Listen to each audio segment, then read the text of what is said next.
Padre Celestial, tú que moras en los santos cielos, Señor, te damos las gracias por tu palabra, porque es perfecta y porque es infalible, y porque a través de ella recibimos corrección, recibimos el entendimiento para poder caminar así como Él anduvo, como tu amado Hijo anduvo en esta tierra, Señor.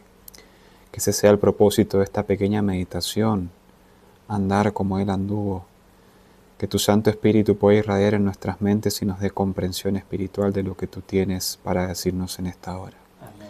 Te lo pido humildemente en el nombre de Jesús. Amén. Amén.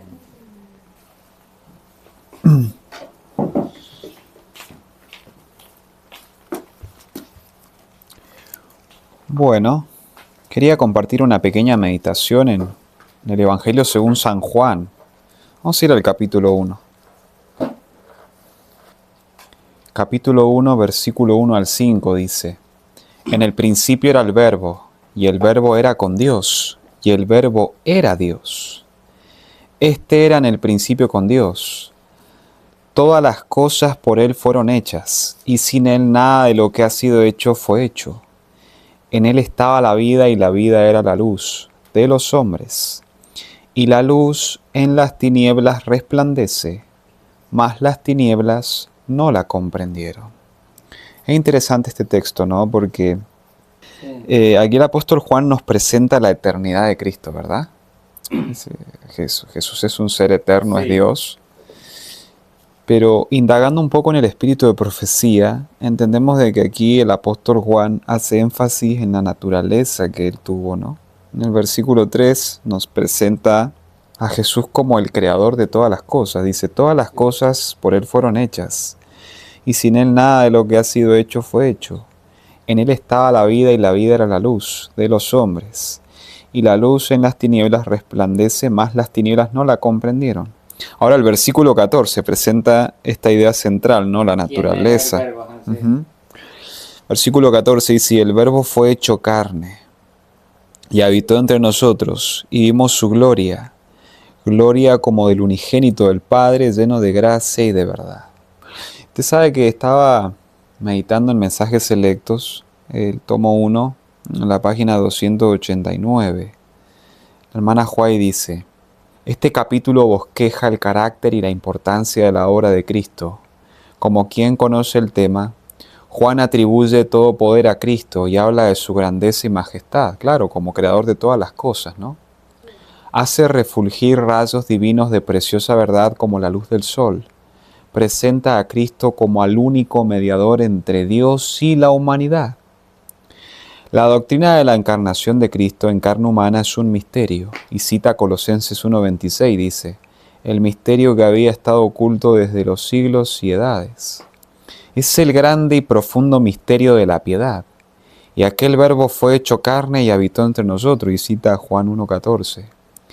Cristo tomó sobre sí la naturaleza humana, una naturaleza inferior a su naturaleza celestial. No hay nada que demuestre tanto como esto la maravillosa condescendencia de Dios. Y cita Juan 3:16. De tal manera amó Dios al mundo que ha dado a su Hijo unigénito. Sigue diciendo, Juan presenta este admirable tema con tal sencillez que todos pueden captar las ideas expuestas y ser iluminados. Qué interesante, ¿no? Porque aquí la hermana Huay nos presenta la naturaleza de Cristo como uno de los puntos centrales del Evangelio. Y justamente el pastor Jones y el pastor Wagoner presentan este tema como un punto central del mensaje de 1888. Voy a leer el otro párrafo, dice, Cristo no tomó la naturaleza humana en forma aparente, la tomó de verdad. Dice, en realidad poseyó la naturaleza humana. Hebreos 2:14 dice, por cuanto los hijos participaron de carne y sangre, él también participó de lo mismo. Era el hijo de María, era de la simiente de David, de acuerdo con la ascendencia humana. Se declara de él que era hombre, el hombre Cristo Jesús, escribe Pablo, en Hebreos capítulo 3, versículo 3. De tanto mayor gloria que Moisés es estimado digno hablando de Cristo, cuanto tiene mayor honra que la casa el que la hizo. Qué interesante, ¿no? Quisiera leer otros textos más, si me permite, para que entendamos la problemática en la iglesia adventista hoy por rechazar el mensaje 1888. Primera de Juan, si no mal estoy, es el capítulo 2. Vamos a leer primeramente el capítulo 2, versículos 3 al 6. Voy a leer, dice: Y en esto sabemos que nosotros le conocemos, si guardamos ¿qué cosa? Sus mandamientos. Y en el capítulo 5 y en el versículo 4 dice que los mandamientos, guardarlos, no es gravoso. Versículo 4 dice: el que dice, yo le conozco y no guarda sus mandamientos, el tal es ¿qué cosa?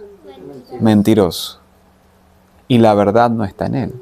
O sea, de que el que permanece en la verdad y el que está en la verdad, guarda los mandamientos, ¿verdad? Versículo 5 dice, pero el que guarda su palabra, verdaderamente el amor de Dios se ha perfeccionado en él. Por esto sabemos que estamos en él. ¿Por qué? Por guardar la palabra. Versículo 6, el que dice que permanece en él, debe andar como él anduvo. Aquí presenta nuevamente el apóstol Juan esta idea central, ¿no? De que Cristo anduvo en perfección y nosotros debemos andar en él así como él anduvo, ¿verdad? Voy a seguir leyendo un poquito más adelante en la misma carta. Vamos a ir al capítulo 2, perdón, a primera de Juan, el capítulo 4. Miren lo que dice. Nosotros aquí identificamos un falso profeta. Versículo 1 en adelante dice, sí. Amados, no creáis a todo espíritu, sino ¿qué cosa? Probad los espíritus si son de Dios. Porque muchos falsos profetas han salido ¿por dónde? Por el mundo. O sea, de que estos profetas aparentan cierto cristianismo, ¿verdad? Sí. Mira lo que dice aquí la Escritura, versículo 2. En esto conoced el Espíritu de Dios. Todo espíritu que confiesa que Jesucristo ha venido en carne es de Dios. Yo les quiero hacer una pregunta. ¿El espíritu que escribió preguntas sobre doctrina es de Dios? No. ¿No? ¿No es de Dios? Sí, porque ahí negó. Ahora, así es como Dios ve al espíritu que escribió preguntas sobre doctrina. Versículo 3 dice, y todo espíritu que no confiesa que Jesucristo ha venido en carne, no es de Dios. Y este es el espíritu del anticristo, del cual vosotros habéis oído que ha de venir y que ahora ya está en el mundo. Hijitos, vosotros sois de Dios, y los habéis vencido, porque mayor es el que está en vosotros que el que está en el mundo. Aquí nosotros encontramos dos espíritus. Los que andan en él, así como él anduvo, por medio de la fe en la palabra, y los que sostienen de que vamos a estar pecando hasta que Jesús venga. Sí. Ese es el espíritu del anticristo. Aquí el Señor me está diciendo que Rubén Bullón es un anticristo, ¿verdad? Y aquí el apóstol Juan va concluyendo con esta meditación, en el capítulo 5, desde el versículo 1 en adelante, nos presenta la plenitud del Evangelio. ¿Algún voluntario que quiera leer, por favor? O si quieren, lo repartimos entre los varios aquí presentes. Voy a leer el versículo 1. Perfecto. El versículo 2 del capítulo 5. Todo aquel que cree que Jesús es el Cristo es nacido de Dios, y cualquiera que ama al que ha engendrado, ama también al que es nacido de él. En esto conocemos que amamos a los hijos de Dios, cuando amamos a Dios y guardamos sus mandamientos.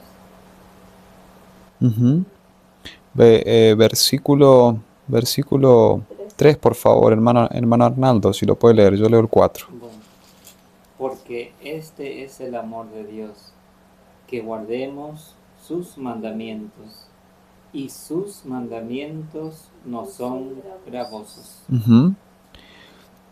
Porque todo lo que es nacido de Dios vence al mundo, y esta es la victoria que ha vencido al mundo, nuestra fe.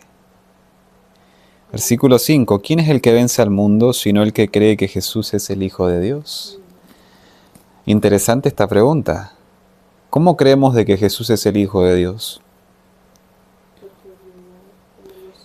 Ujú. Porque vino con mi naturaleza carnal y Él venció el pecado en la carne. A eso se refiere aquí Juan cuando dice en el versículo 5, ¿quién es el que vence al mundo sino el que cree que Jesús es el Hijo de Dios? Y está... Él fue el que venció al mundo Ujú. por su fe. Claro, justamente eso iba a referirme, hermana, muchas gracias. En el versículo 4 lo habla en el contexto de la fe. Versículo 4 dice, porque todo lo que es nacido de Dios vence al mundo. ¿Y cómo se nace de nuevo? Por medio de la fe, aquí lo dice, y esta es la victoria que ha vencido al mundo, nuestra fe. Por eso el justo por su fe vivirá. Y por eso justamente retrocediendo al capítulo 3, ya con esto termino, el versículo 6, bueno, leamos desde el versículo 3, dice, y cualquiera que tiene esta esperanza en Él, se purifica a sí mismo así como Él es puro. Cualquiera que comete pecado traspasa también la ley, pues el pecado es transgresión de la ley. Aquí nos define el pecado, ¿verdad? Versículo 5 dice, ¿sabéis que Él apareció para quitar nuestros pecados si no hay pecado en Él? Todo aquel que permanece en Él no peca. Todo aquel que peca no le ha visto ni le ha conocido. Es interesante, ¿no? Porque aquí dice, todo aquel que permanece en Él no peca. Versículo 9. Todo aquel que es nacido de Dios no peca, porque su simiente permanece en Él y no puede pecar. ¿Por qué? Porque es nacido de Dios. Aquí te presenta las dos naturalezas, ¿no? La del hombre, de Romanos capítulo 7, pero luego presenta un contraste totalmente opuesto. La naturaleza espiritual que Dios le ofrece a todo aquel que la acepta por la fe. A través de Jesús. Exacto, creyendo el testimonio de Cristo. Sí. Creyendo de que uno puede vivir esa vida santificada, que puede recibir esa bendición, ese don celestial por medio de Cristo. Entonces, no pecar se convierte en algo natural. Es interesante eso. Sí. Y tenemos que creerlo si queremos realmente la bendición. Por eso la Biblia dice, creo que es en Génesis 17:6, refiriéndose a Abraham, que creyó él y le fue contado por justicia. O sea, cuando nosotros creemos ese versículo, Somos justificados. claro, somos justificados. Amén. Y nos cuenta por justicia. Sí, Solo por creer eso, hermano. exacto. Y esta es la Ahí fe está. que vence al mundo. Exacto. Y ahí en el 10, por ejemplo, dice, en estos son manifiestos los hijos de Dios y los hijos del El diablo. Cualquiera que no hace justicia y no ama a su hermano no es de Dios. Ujú. Ahora, amar a tu hermano es producto de, primeramente, guardar los primeros 4 mandamientos de la santa ley de Dios. Por eso el que ama a Dios automáticamente ama a su hermano, porque el amor de Dios está en él. Sí, Y no puede pecar. O sea, es algo... porque pecado es transgresión de la Claro, ley. exacto. Sí, Pero el que no ama a Dios y tiene un pecado acariciado, un ídolo, etc., la Biblia dice que no puede parar de pecar, porque no ha nacido de nuevo. Y el que no nace de nuevo no puede parar de pecar. Está en la carne. Es un impío. Tristemente, o sea... Por eso cuando nosotros estamos en la carne, automáticamente somos impíos. Por más apariencia externa que tengamos, si estamos en la carne, ante los ojos de Dios y en la realidad del asunto, porque Dios te dice las cosas en la realidad, sos un impío. Así de sencillo es, ¿verdad? Por eso es tan importante que entendamos este tema. Habría mucho más para decir, ¿no? sí, bastante. Mucho. Sí. Sí. Porque, por ejemplo, aquí lo que leyó la hermana, ¿no? Versículo 10 dice, en estos son manifiestos los hijos de Dios y los hijos del diablo. Todo el que no hace justicia y el que no ama a su hermano no es de Dios. Ahora, permítanme leer otro texto, ya con eso termino. Vamos a Juan, capítulo 8. Juan, el capítulo 8, versículo... 40 no era tanto. Ajá. Bueno, vamos a leer desde el 34. ¿Les parece si leemos 2 cada uno? Sí, dale, hermano. Dice, y conoceréis la verdad, y la verdad os hará libres. Le respondieron, simiente de Abraham somos, y jamás fuimos esclavos de nadie. ¿cómo dices tú seréis libres? Versículo 34. Jesús le respondió, de cierto os digo, todo aquel que hace pecado, esclavo es del pecado. Y el esclavo no queda en la casa para siempre, el Hijo sí permanece para siempre. Así que si el Hijo os libertare, seréis verdaderamente libres. Sé que sois descendientes de Abraham, pero procuráis matarme, porque mi palabra no haya cabida en vosotros. Entonces dice, yo hablo lo que he visto cerca del Padre, y vosotros hacéis lo que habéis oído cerca de vuestro Padre. Respondieron y dijeronle, nuestro Padre es Abraham. Díceles Jesús, si fuerais hijos de Abraham, las obras de Abraham haríais. Qué interesante, ¿no? Porque aquí nosotros vemos el contexto cultural y social de la iglesia en los días de Cristo. O sea, ellos se justificaban por el simple hecho de que eran descendientes literales de Abraham. Sí. Pero lo que estábamos hablando se conecta directamente con lo que estamos leyendo en estos textos. Versículo 37 dice, sé que sois simiente de Abraham. ¿Más qué cosa? Procuráis matarme. ¿Por qué? Porque mi palabra no tiene cabida en vosotros. Si no acepta su palabra. Claro, si no la creen, la palabra no tiene efecto en sus vidas. Ahora, el versículo 34 dice, de cierto os digo, todo aquel que hace pecado, ¿qué cosa es? Esclavo.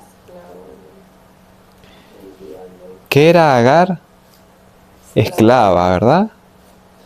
O sea, de que ellos eran descendientes de Abraham, pero eran de la simiente de la esclava. No eran de la simiente prometida. Exacto. Versículo 40 dice, mas ahora procuráis matarme. ¿Por qué? Porque soy esclavos del pecado.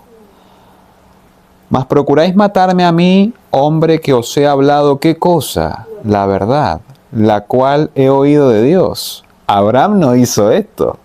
Abraham permanecía en él, ¿verdad? Porque le fue contado por justicia. Exacto. Sí. Abraham permanecía en él.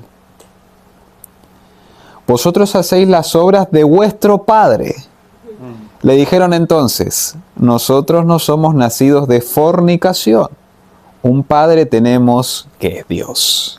Versículo 42 dice, Jesús entonces les dijo, si Dios fuese vuestro padre, ciertamente me amaríais, porque yo de Dios he salido y he venido, pues no he venido de mí mismo, sino que Él me envió. ¿Por qué no entendéis mi lenguaje? ¿Por qué no podéis escuchar mi palabra? Versículo 44 dice, vosotros sois de vuestro padre el diablo, y los deseos de vuestro padre queréis hacer. Él ha sido homicida desde el principio y no permaneció en la verdad porque no hay verdad en él. Cuando habla mentira, de suyo habla porque es mentiroso y padre de mentira. Y porque yo os digo la verdad, no me creéis. ¿Quién de vosotros me redarguye de pecado? Y si digo la verdad, ¿por qué vosotros no me creéis? El que es de Dios, las palabras de Dios oye. Por eso no las oís vosotros, porque no sois de Dios. Qué interesante, ¿no? ¿Qué eran ellos? Anticristos. Aquí en esta parte de la Escritura, la Biblia te los presenta a esta clase de gente como hijos del diablo. El apóstol Juan te los presenta en sus cartas como anticristos. Y esto es algo que nos debe hacer reflexionar. Estamos hablando de la clase conservadora del judaísmo. Inconscientemente podemos ser hijos del diablo. Anticristos que viven en el campo y comen lechuga orgánica. Sí. ¿Sí o no, hermano? Si no aceptamos a Cristo en nuestras vidas, si Cristo no hace un cambio y no destruye esta naturaleza carnal, sino destruye esta mente impía, no vale de nada, hermano. No dejemos de lado los principios Sí. de vida, porque eso sí es importante, Sí. ¿verdad? Porque eso a nosotros nos habilita a tener una experiencia más profunda con Dios. Pero mucha gente, tristemente, se centra como medio de salvación a un plato de lentejas. No es así. Y que Dios nos ayude, ¿no? Amén. Bueno, eso queríamos compartir, hermanos. Amén. Amén. Qué Bendiciones. bendición, hermano. ¿Algún comentario? Sí, sí. No, y en eso, hermano. Jesús anterior que Abraham dice ahí, Jesús le va a decir que antes que Abraham fuese, yo soy, le va a Ahí decir. le explico, o sea que Eso. le dice, claro, no, Sí. es que no entiende mi Claro. lenguaje. ¿Acaso usted conoce a Abraham? Le digo. No, es que Todo literal, carnalmente, ahí está carnalmente. Nicodemo así también. Y cuando Jesús hizo yo soy el pan de vida, ellos pensaron que era el... Le digo que antes que Abraham fuese, yo soy. claro, es que ellos no entendían, no tenían una comprensión del pacto. O sea, uno tiene que, yo personalmente veo la necesidad de estudiar más el pacto eterno de Dios con los hombres. Porque cuando vos entendés el pacto, entendés todo el evangelio. O sea, en relación a lo que es el plan de la salvación y los principios de la salvación que Dios tiene para con el hombre. Ese es el corazón del evangelio. Lo que hablábamos hace un tiempo atrás, hay ministerios independientes que se centran solo en el pacto, que se centran en el mensaje de la justificación por la fe, que sí es muy importante, pero que no denuncian a la bestia, que no denuncian la apostasía, y etcétera. Por eso el Evangelio es un pack.